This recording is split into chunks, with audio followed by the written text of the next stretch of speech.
Hello MVUK, it's Pete. Welcome back to the channel. And we are looking at the American-Russian peace talks, initial peace talks held in Riyadh in Saudi Arabia. Let's get into it.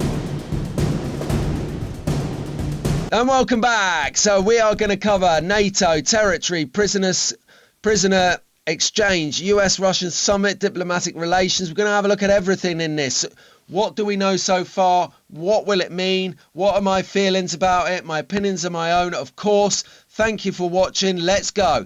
So, as we know, 3 days ago from the time of making this video, the USA went to Riyadh and a negotiation envoy to start talks with Russia about bringing peace to the region of Ukraine.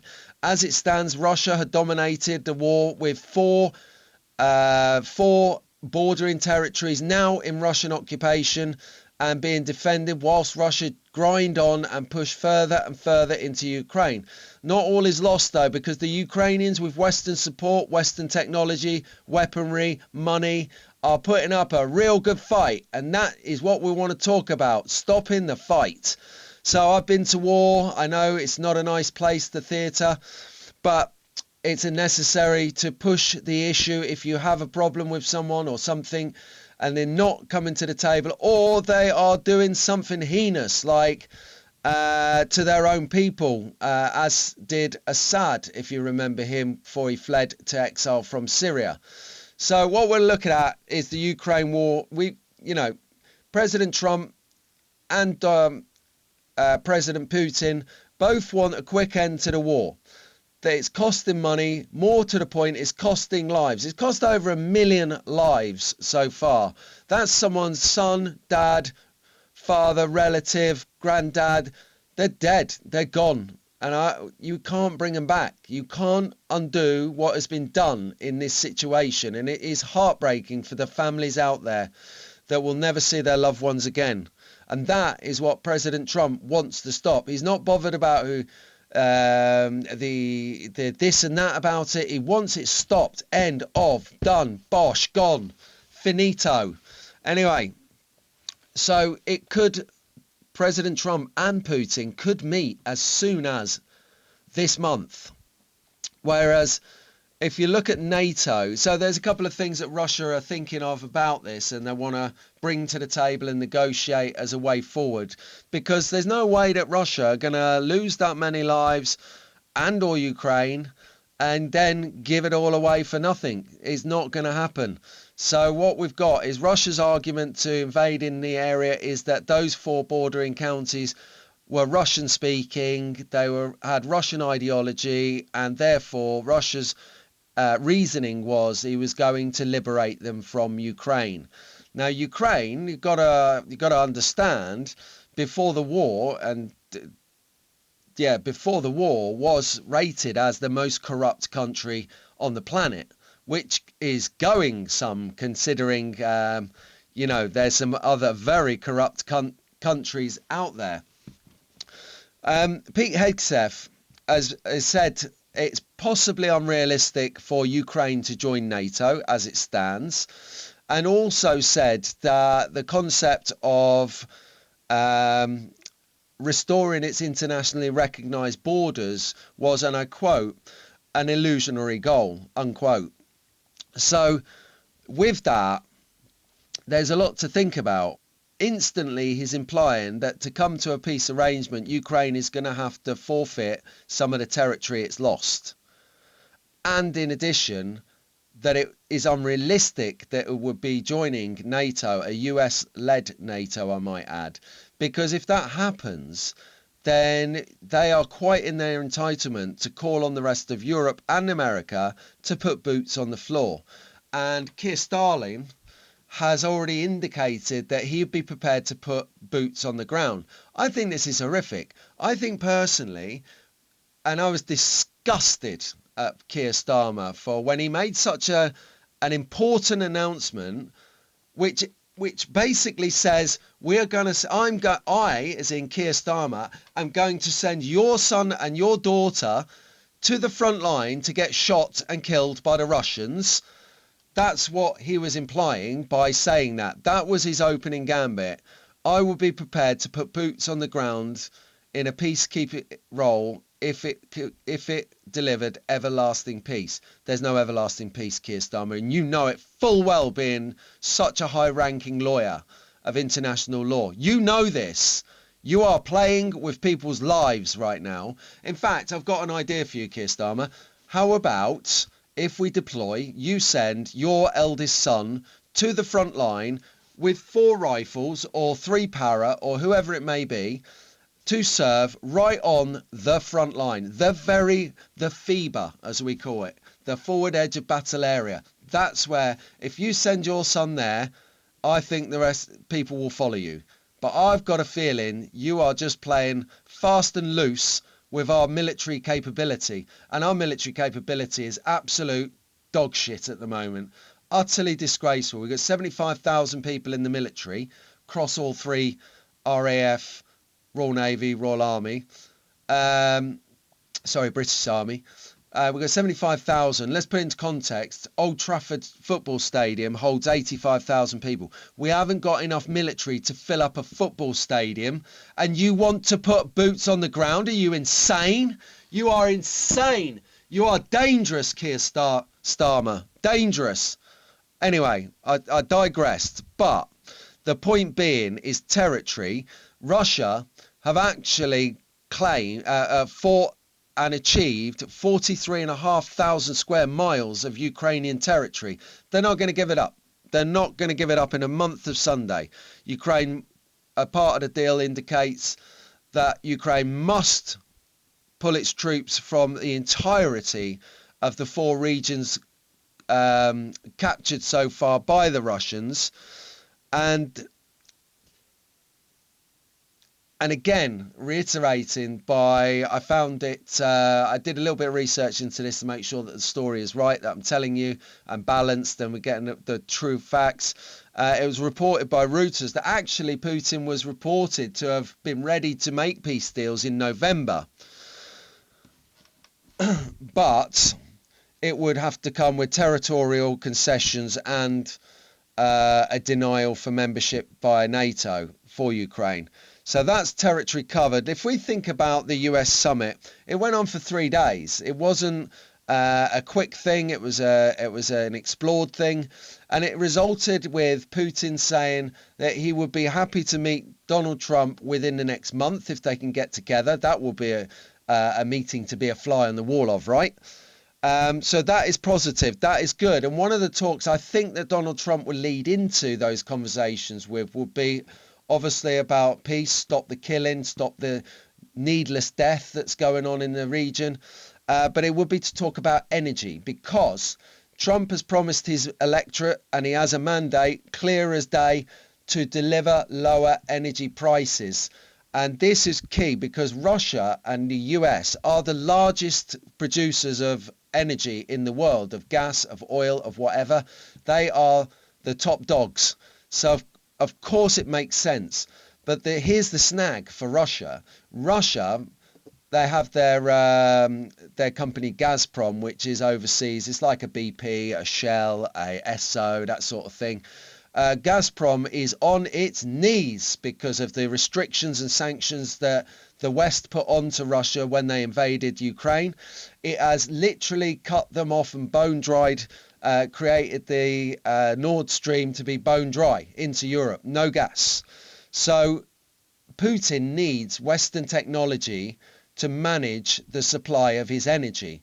So there is a huge leverage for Donald Trump at the meeting to get what he wants, or some more from Russia than Russia might be prepared to give, because they need that technology to allow Gazprom to function in a full capacity that it's capable of. I think that it is a good thing. And then while we're talking about the energy aspect of it, it leads nicely into sanctions. But I suppose at this part of the video, if you are enjoying what you're seeing and you see relevance in the content, could I ask you nicely for you to like the video and also hit that subscribe button. I'm not sponsored by anyone. I'm not advertised by anyone. I am me bringing my opinion to you to give you a bit of a balanced look at what's going on. So your subscription helps me out. And even better, there's some more videos that you can go and check out. Watch another video, see what information you might have missed or the mainstream media didn't present to you. That's what it's about. So thank you very much for that. Like, share and comment, and leave me a comment. Let me know what you think the peace deal should entail. Let me know what you think, if you think that Ukraine should give up territory, if you think that Ukraine should be a part of NATO. Let's go. So the sanctions investment really wounded Russia, but it also wounded Western businesses, big businesses, international conglomerates, such as McDonald's, such as Caterpillar, and there are hundreds more. And when the sanctions hit Russia at the start of the war in, let's say, March 22, they invaded at the end of February 22, and let's put it this way, in March 22 it was when actually the West stood up and went, right, we're not having that, we're going to bang you with some sanctions, try and calm you down a bit, Putin. But it didn't work because he's still raging war.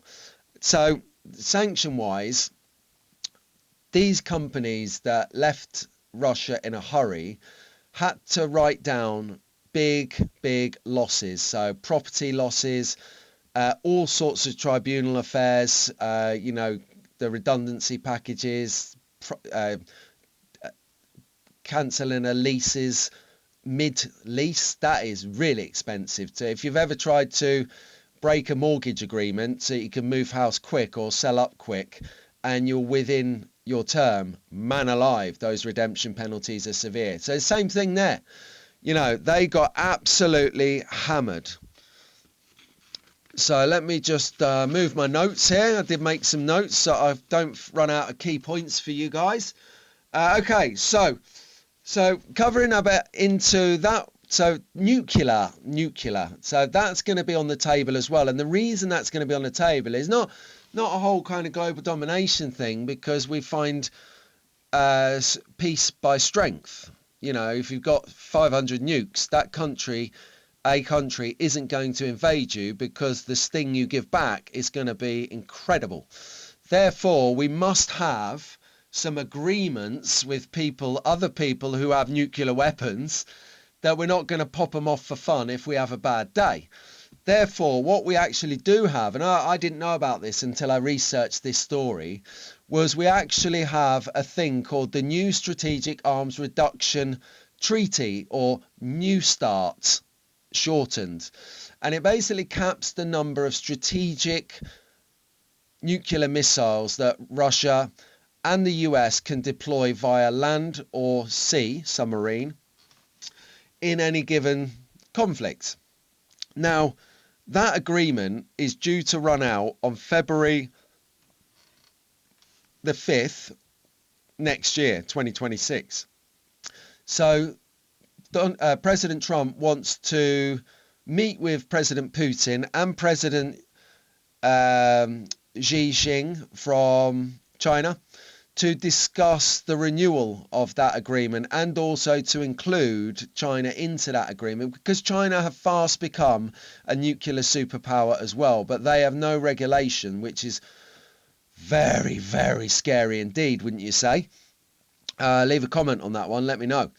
So yes, so they're going to get together to discuss nuclear, because that's the escalation in the Ukraine war, is if Keir Starmer, if Macron, if whoever decides they want to put boots on the ground in a peacekeeping manner, Russia have already said that's crossing a red line. And if you cross a red line, then the conventional warfare that they're doing now, trench warfare, ground-to-ground combat, will fast escalate into strategic nuclear missiles. Now, I've got to say now, because a lot of people hear the word nuclear missile and then they start to literally go into meltdown, excuse the pun. A strategic nuclear missile isn't the mushroom cloud. What it is it's a bigger bomb than a missile. It's a bigger bang, ultimately.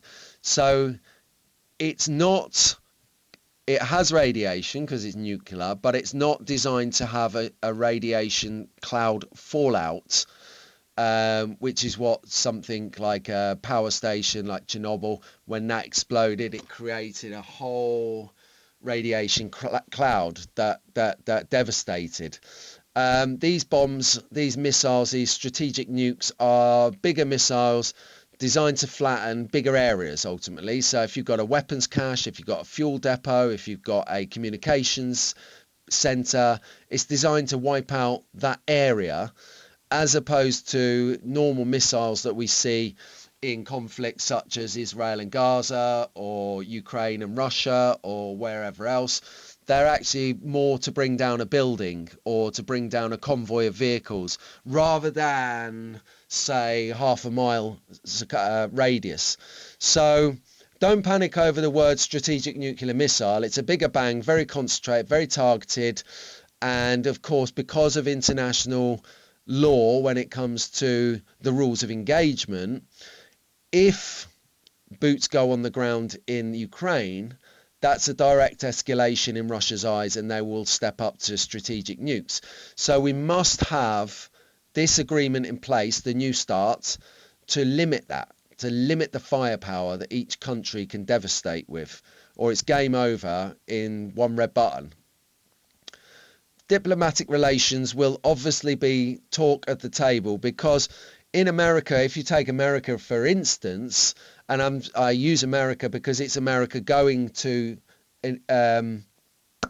drive these peace talks, you have 6 buildings in Russia that are under restriction. So you got the Killingworth estate on Long Island, Pioneer Point, Datcha in Maryland, and then Russian consulates in San Francisco, Seattle, and trade missions in Washington and New York. They're all under restriction, partly because you have the FSB in there running spy operations and whatnot, causing disruption to the forward momentum of the US government. So as a mark of respect, a couple of days before the US flew out for the envoy and peace talks, with initial peace talks with Russia, Russia released a gentleman called Caleb Abayas, I hope I pronounced that right, who was wrongfully detained in the USA's eyes by Russia, along with 9 other political prisoners. And that's 9 that they want to focus on. There's obviously a lot more political prisoners in Russia, probably breaking rocks up in a Siberian labor camp. But more to the point, diplomatic relations is good leverage for Russia to come into the peace talks with. They need more scope around the world without scrutiny. They're never going to get it, but that's what they'll push for, the freedoms to not have restrictions on their buildings, and also buildings around the Western world. So there will be restrictions on place in embassies in most of Western cities. What the restrictions are will vary per country and vary per contribution, but they will all be, it's part of the sanction and restrictions. I think that one of the biggest diplomatic tools that any country would have would be prisoner exchange. Energy, infrastructure, money, prisoner exchange. Because those prisoners are likely to be news journalists who are very well informed on the inner workings of the opposition's government. Say no more, James Bond. So there you go. So that's where we're up to. So there's a lot of meat on the bones at the conversations, covering NATO, covering territory, covering prisoner exchange, diplomatic relations, the US-Russian summit, energy. So yeah, that's what's happened so far. I'm going to be watching this closely because I think that it's a fascinating story in a modern world with modern warfare and a very decisively split way of working the West. So let me explain what that means just before we wrap up. It's decisively split is, and the easiest way to describe it is look at the UK, look at the government, then look at the current administration in America and look at how they are. They're cancelling woke. The Doge is going through the government with a fine-tooth comb, cancelling DEI, cancelling woke, cancelling any harebrained project that is irrelevant to the American taxpayer. They are putting it back on the bottom line, and Whereas if you look at our government here, Keir Starlin and Rachel from Accounts and all the wets that he's got around him, they're just hell-bent on spending money on stupid, ridiculous things and big projects that are going to go on in 10 years' time. They're never going to be here. They're all going to get scrapped. It's just a massive waste of money. Taxpayers' money, hard-earned, hard-fought, covered the hard yards at work to have some fool called Ed Siliband throwing it all away on vanity projects because he wants to look good on TV. Sick of it. Anyway, God bless America. The free world is going to show the UK what it's about. And brilliantly, JD Vance is dissecting Europe at the moment on the world stage with talks at the European Security Summit, talks at CPAC the other day, where he's calling out Europeans and in particular the UK, because here's a statistic that you might not have heard. Russia has 800, or is it 400? Anyway, let's round it up. Let's be mean. They have 800 political prisoners, i.e. prisoners that have been put in jail for stuff they wrote on the internet or for talking out about the government. 800. Whereas last year, the Labour government arrested over 3,000 people. 3,000 people in the UK arrested for what they've said, wrote or expressed online or in person. 3,000. So where's freedom of speech? Where's democracy? Where is the Western dream, Keir Starmer? You are an utter dictator. You're a disgrace. And I hope that you're voted out in no confidence in record quick time. That's from me to you, Keir. And if you want to meet for a coffee and chat about it, I'm more than welcome to. The cream always rises to the top. And unfortunately, you are skimmed milk at the bottom. Anyway, right, so we've covered that. We've covered Ukraine. I'll keep you up to speed on it. It's very important. It is going to affect us in our lifestyles. It already has. The quicker we resolve this war, or America does, thank you, America, the absolute better for the wider world. So that's Pete from MV UK. I'll see you on the next one.